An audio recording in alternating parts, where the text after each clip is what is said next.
Здравейте! В разгара на есенния сезон сме за гъби в Добруджата.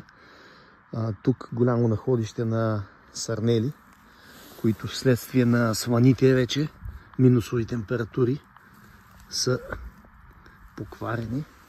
Буквално има млади гъби, които обаче са некачествени. Ето тук гигантска прахутка. Намерихме няколко стари плодни тела. Ето има и млади гъби, които просто от студовете вече са негодни, некачествени. Адски много гъбки. Ето, бейби сърнела.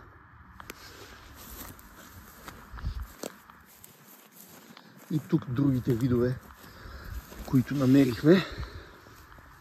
Рейши, ганодермата, ливадна виолетка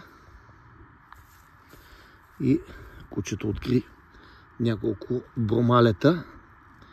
Началото на сезона за тая гъба, все още млечни и с не толкова интензивен аромат, но се очаква добър сезон на бромале, тубер бромале.